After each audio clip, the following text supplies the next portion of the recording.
Panganak ko sa kalibutan nga putot yun kaayo. Nag-edad nag-25 ang height mura pag-utso. Ibugal-bugalan ko sa mga taas nga tawo. Tawgon ko nila og putot ko di ba unano. Ngano kahang akong mama o papa puwerte mang tag-asa. Akong mga igsuon ang height pang basketballista. Ako ra ang bubo ngano kahang wala katubo. Nagsigi og kaon pero edad ray ni dako.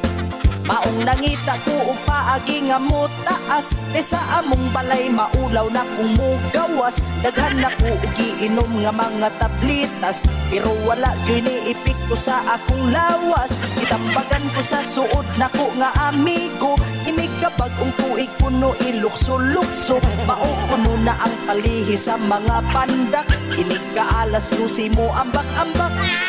Kay gustong mo taas ako ang gisunod iyang gisulti. Wala ko natulog kay naghulat sa alas 12. Sa gawa sa among balay dito ko nag-istambay.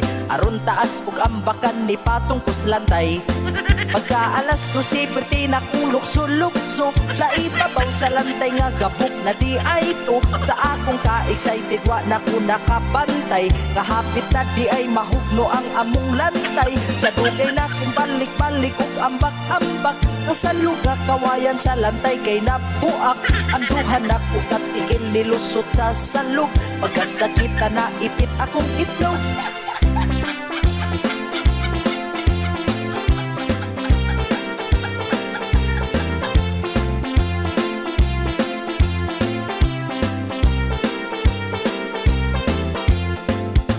Alas 12 perti na kong lukso-lukso. Sa ibabaw sa lantay nga gabok na di ay to.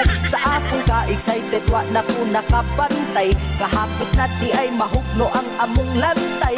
Sa dugay na kong balik-balik ug ambak-ambak. Nasaluga kawayan sa lantay kay nabuak.